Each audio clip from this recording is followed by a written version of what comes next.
Hey guys, what's up? Well, today I'm doing making. I've pretty much got, yeah, pretty much my table is complete as far as doing all the modular, um, magnets, getting that stuff up, getting the top coat painted and everything. There's maybe like a couple touch-ups that I have to do and everything, but right. So what I have to do is go buy the paint blue. Um, I haven't even tested it out if it's gonna work, but anyway, to make it look like ice, the sides. But right now, anyway, so what I did is I bought, this is hardboard, okay, 1/4 inch, pretty much the typical stuff that's used by a lot of people to make bases for like modular terrain or even as a game table as a base. Great stuff. The other side's got a nice clear finish on it. What I've been doing, so you can see, I'm making sort of like little ice rock formations sort of things, and what I did is I just placed the rocks how I liked it. Been using 5 or as like a standard because the ones I cut, but just placing them out so you can use. This is an old miniature. Anyway, just as a gist, this is a very old. This is when I first started playing. 13 years old. Painted this up. But anyway, so you can see, you can place, this old. Been using them as a base, around the base.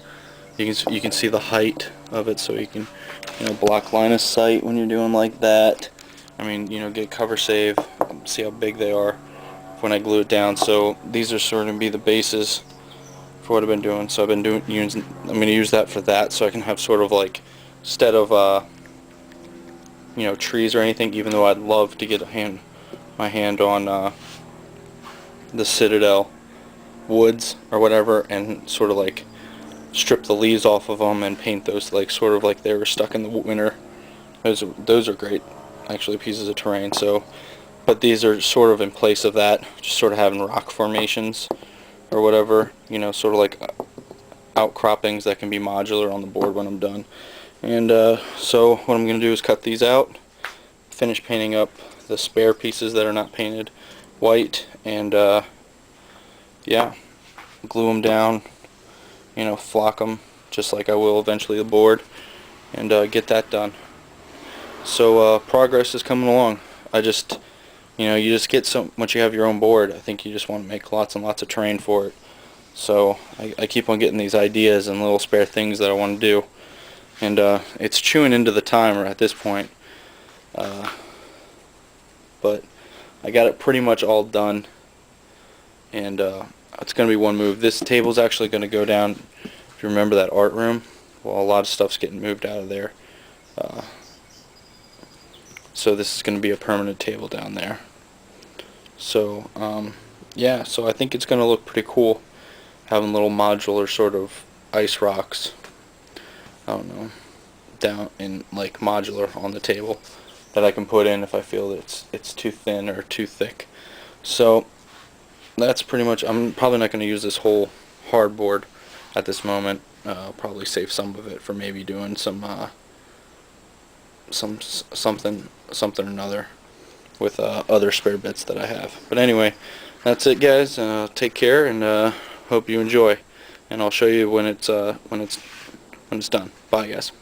All right, guys. So what I did, I don't know if you can see over there, but there's a big chunk missing. Anyway, it's this piece. So what I'm going to do is take it over to my wonderful setup here with a scroll saw and cut out the outline.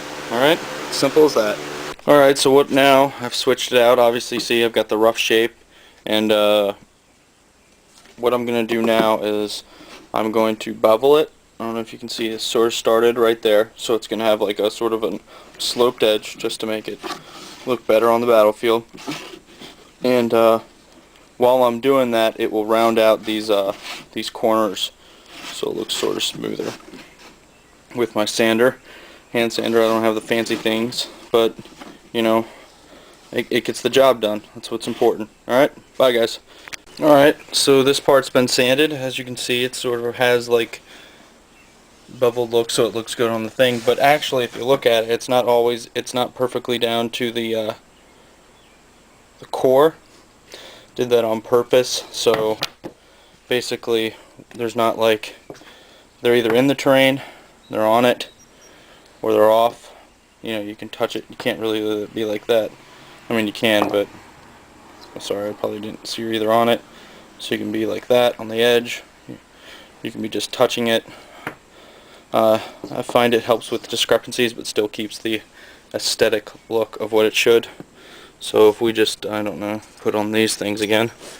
Let's see, I have sort of the big boulder there. This, I mean, I think that's how the original scheme was. So yeah, so look like that, and then boom, you could plop that down anywhere.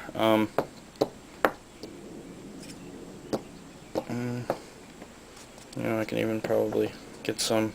I'll toy with the actual, like where it is, but I'll get this ready, and then boom, good to go. Alright, so that's just sort of like one outcropping. Alright, take care guys, bye. Hey guys, alright, so what you see here is I put plaster over this side. It's this side of the hardboard. I do that because, and what I'll do is I'll let that dry, and I'll sand it down so it's smooth. But this is actually the smooth side of the hardboard, and most people typically use that as the side they glue on. But I'm using that as sort of the side that I'm not going to be gluing stuff on, just for the fact that it has sort of that polished protective coating. So it's a lot harder to rip up than this stuff, because it's all like fibered on this side. So I put that on, so what it does is seal it, so when I start gluing things to it, the glue doesn't get soaked up by all the particles, okay, because it's a lot more absorbent on this side. The other side's non-porous, that's why a lot of people use that side. Okay, so when I start putting my foam and stuff, it's not going to be over. But this way, it doesn't take much, spackling, plaster, or whatever you want to use. And, you can file it down so it's just smart. So that way when you start gluing to